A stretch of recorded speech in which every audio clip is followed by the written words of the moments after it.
I got all of my beans out. I'm just waiting to hear those lids pop, so I know they sealed. Cody and I and the girls just got back from a trip to Colorado. I've got a lot going on in the kitchen that I'm going to have to deal with now.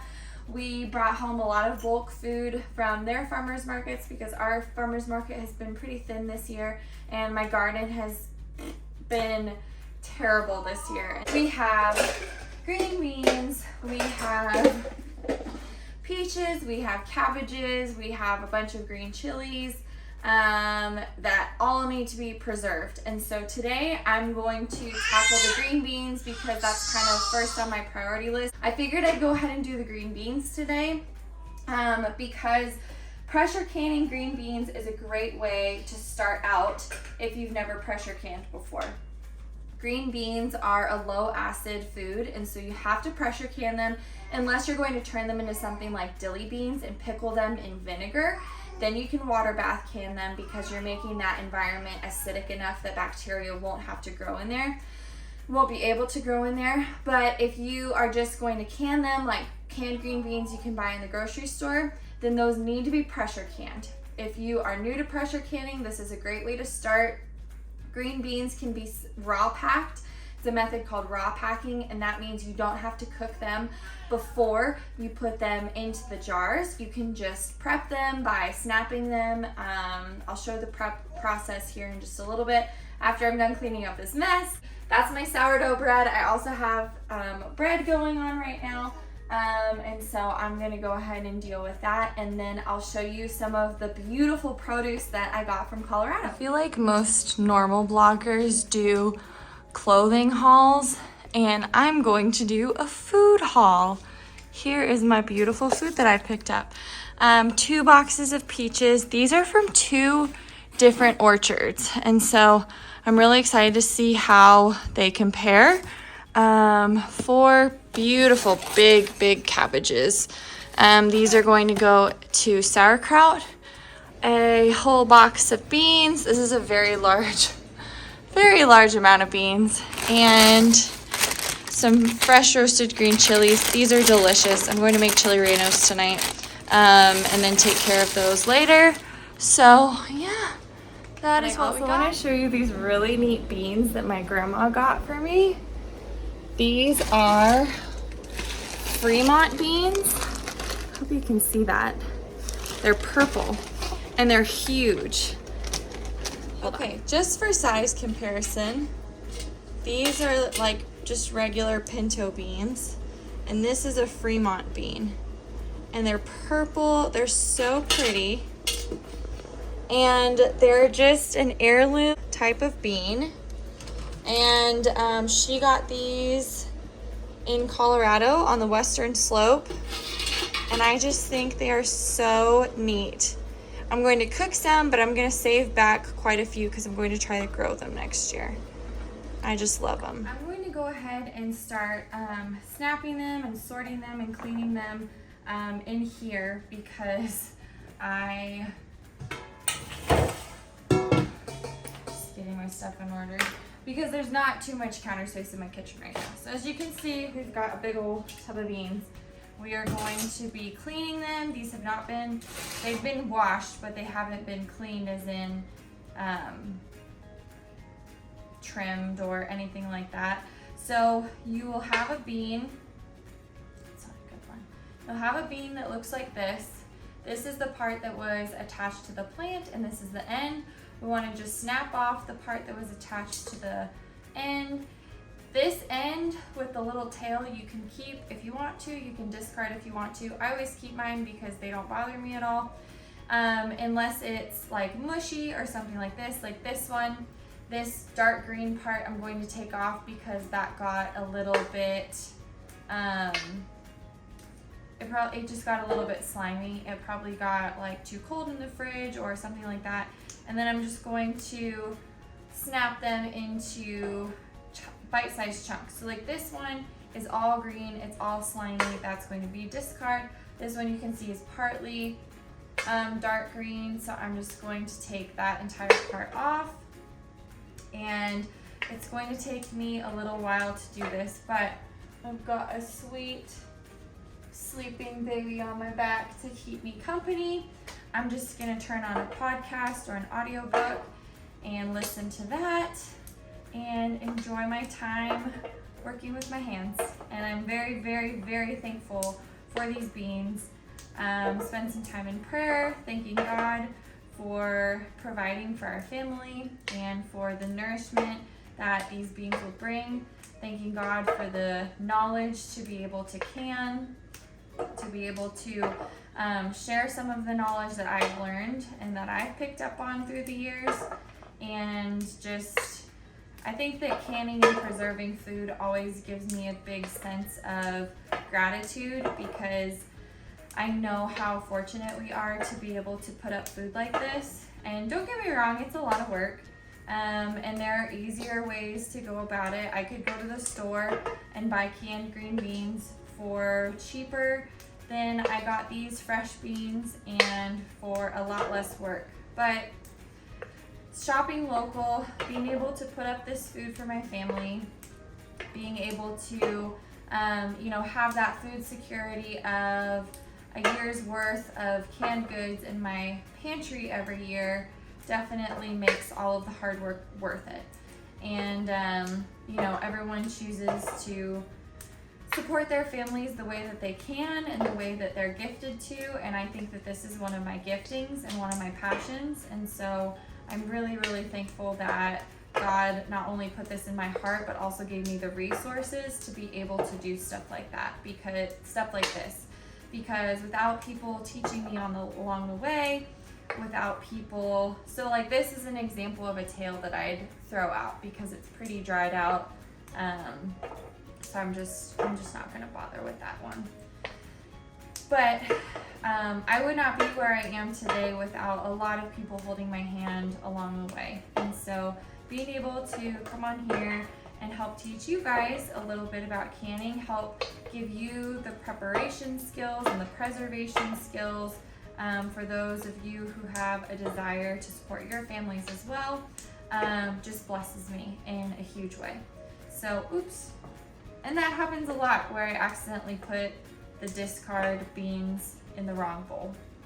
So this is gonna take me a little while because I'm by myself today, but I will see you guys in however long it takes to start actually prepping the jars and putting the beans in the canner, which is a really exciting step.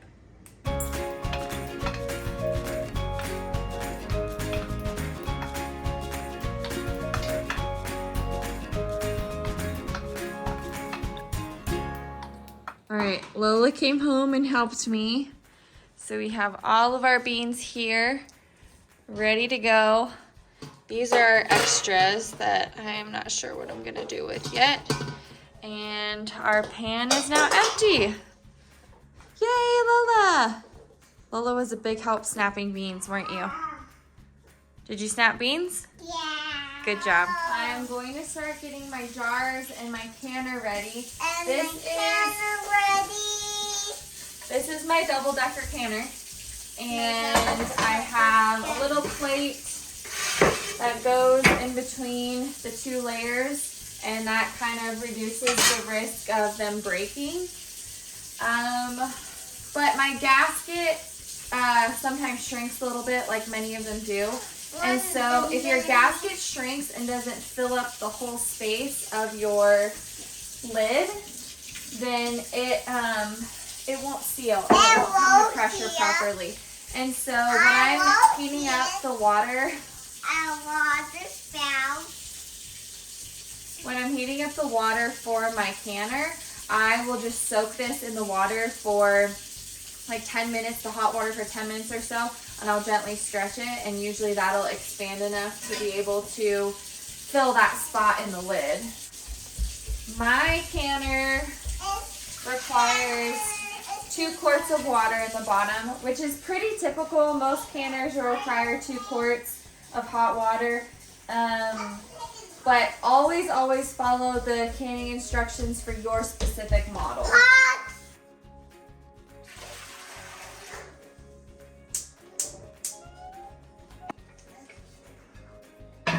I'm just gonna turn that on and keep it warm for a while. So I have everything set up. You really want to get things set up like this before you actually add your fruit or vegetable to your jars. I have my prepped green beans here, my cleaned jars. I can do 16 pints at a time in my double-decker canner. I have my tongs and my funnel. I have salt that I'm going to, feeling around. I have salt that I'm going to add. I have my kettle on for hot water that I will pour over the beans after they're jarred. And then I have my canner on the heat, just keeping water warm at this point, making that gasket really soft. At this point, I'm just going to go ahead. My hands are clean, so I'm going to try to pack as many green beans in here as I can. You want them really tight, so just kind of smash them down and give an inch headspace. So that's about an inch. But I just want to kind of squish those down, fill the spaces the best I can, and then give that 1 inch headspace, which is about here to the bottom of the ring. So I want to fill it up until it gets to that point. And I'm going to do these with all 16 of these pints. Okay, now I'm just kind of adjusting, adding a few extra to the top for good measure, making sure there aren't too many in some of them. This one's a little full. Oh, good job! So I'll just add a couple here and there, adjusting for headspace, and then I'm going to take my, I'm going to take my salt. This is just really high quality gray sea salt, and this is what I like to use. I recommend using sea salt, and I'm just adding a ½ teaspoon to the top of each. For pints, you want to do a ½ teaspoon. For quarts, you'll do a full teaspoon.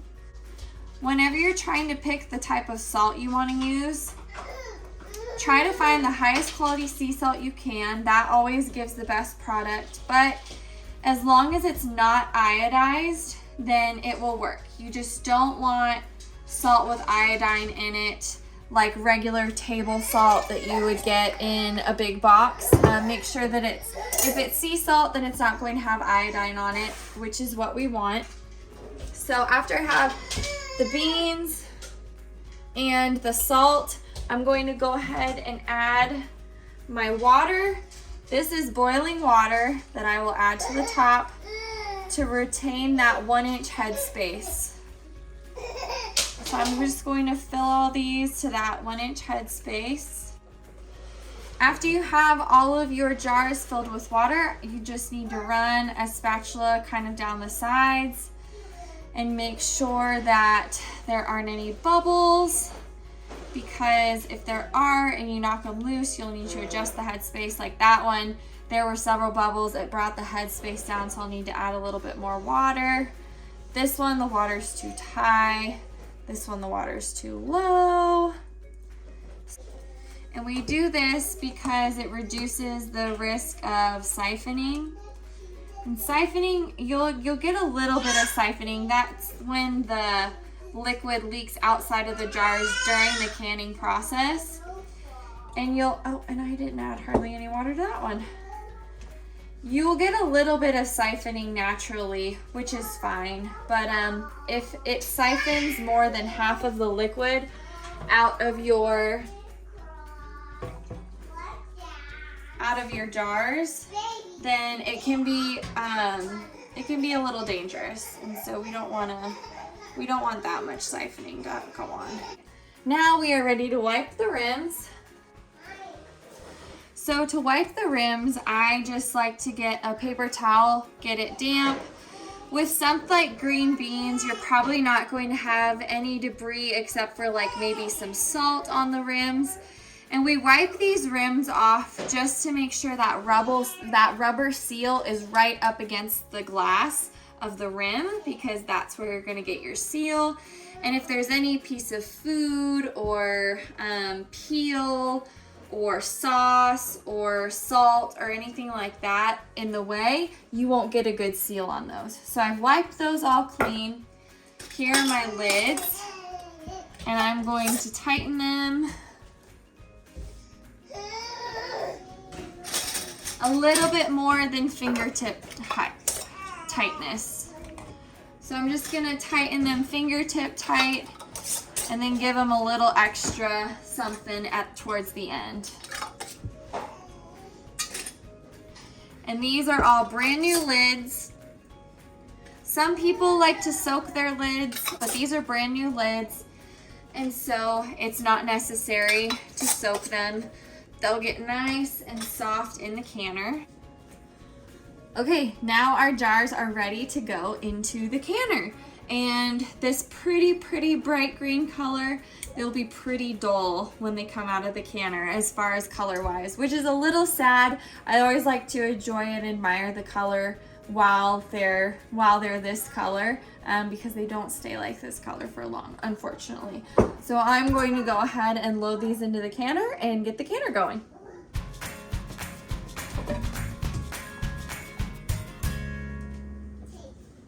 I have my gasket here that I'm just going to stretch really gently because it's been soaking in the water, hot water for a little bit, and you can tell it's a lot stretchier now with that moisture back in it.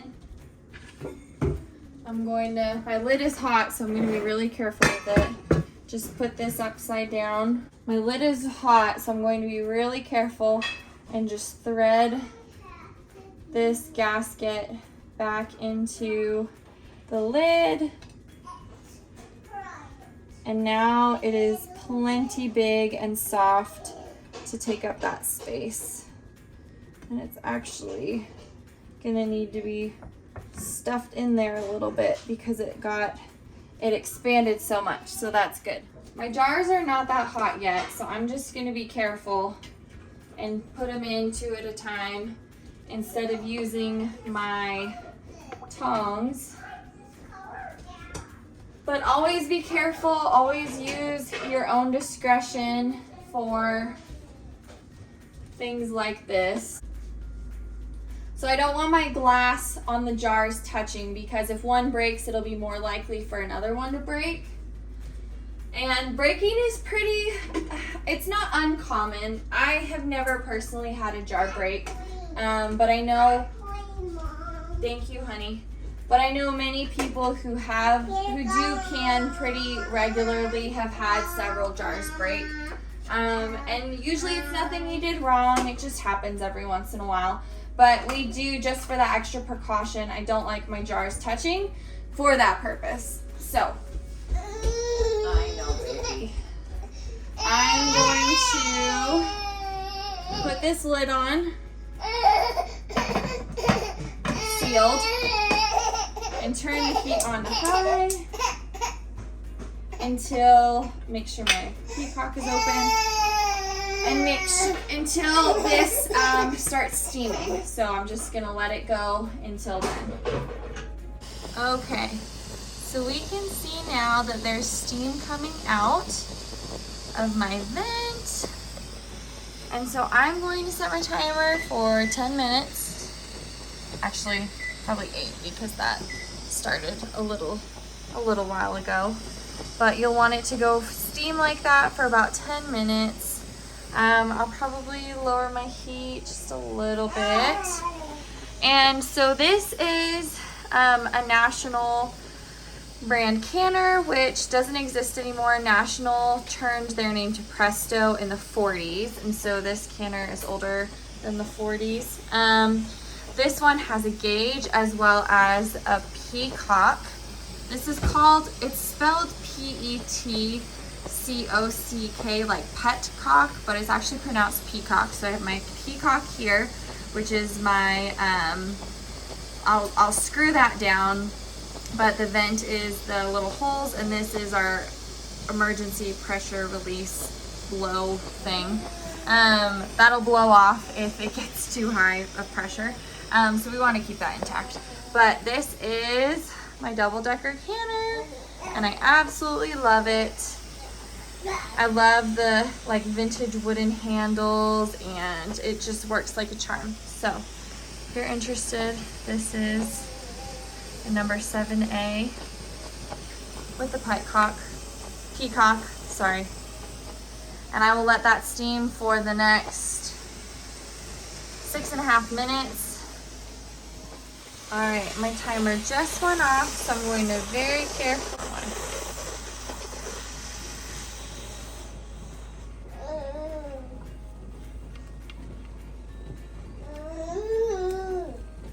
Okay, so now that's screwed down all the way, if you can see that gap closed, and I'm going to turn my heat up all the way to high, and we will slowly start to see this pressure build now. We're coming up to pressure now. It's almost to 5 pounds of pressure, and I'm going to start my time at 11 pounds of pressure, which sounds strange because it tells you to process the beans at 10 pounds of pressure for 25 minutes for quarts. I think it's 25 minutes. I mean pints, 20 minutes. Yes, 25 minutes for quarts, 20 minutes for pints. I'm doing pints, so they'll process at pressure for 20 minutes. And if according to my elevation and where I live about of 3,000 feet elevation, and so to take into account of that, I've already calculated out and everything that I need it to process at 11 pounds of pressure for 20 minutes. The higher your elevation, the more you'll have to adjust, so more pounds of pressure you'll have to process at. Usually you keep the time about the same, you just increase those pounds of pressure. And so if you live at 1,000 feet or below, you usually don't have to make any adjustments. It's just your baseline, you know, whatever the cookbook tells you to start at. If you live above 1,000 feet though, especially above 2,000 feet, you'll probably have to make some adjustments. And if you live up in the mountains and you're up at 5,000, 10,000 feet, like, you will definitely need to make some adjustments according to that. And that's just to ensure that your cans are processed hot enough and long enough. So we know cooking at elevation is kind of different. I grew up in Colorado though, so I grew up at about 6,000 feet. And so we always had to cook stuff longer. I kind of grew up already knowing that. My grandma lived at a much higher elevation than even 6,000 feet, and so I was always taught to make sure to adjust for elevation, which is really important in terms of keeping your product safe. So as soon as this gets to 11 pounds of pressure, I'm going to set my time for 20 minutes. Okay, we are now at about 11 pounds of pressure. So I set my timer, and I'm just going to sit here, watch this dial, keep an eye on the gauge, and make sure that it doesn't dip below 11 and doesn't get up match past 13, 14. Okay, my timer just went off, so I'm going to turn the burner off. I'm not going to release the pressure. Put the Hazel down. I know, baby. I'm just going to slide this back really carefully to the non-hot burner, and I will let it come to pressure, come back up to pressure on its own. So I won't even touch the canner until it's gone all the way down to 0, and the vent isn't, you can hear it releasing pressure right now. It's going, once that noise stops and it's completely back down to 0, then I can open the peacock and take off the lid and let them sit for a few minutes. You don't want them to come back up to pressure too soon, or else the jars are really likely to break. Okay, it's just stopped whistling and it's down to pressure now. So I'm going to bring it back forward here so it's easier to work with. Gently start to release the peacock. And see, there's still more pressure in there. Going to open the vent all the way.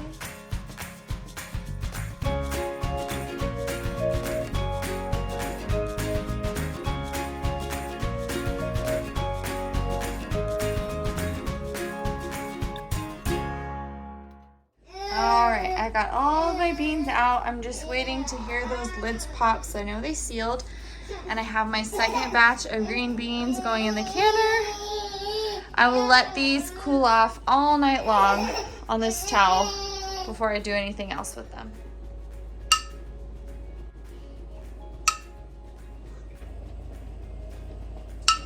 It is the next morning and every single one of my jars sealed, which I'm really thankful for.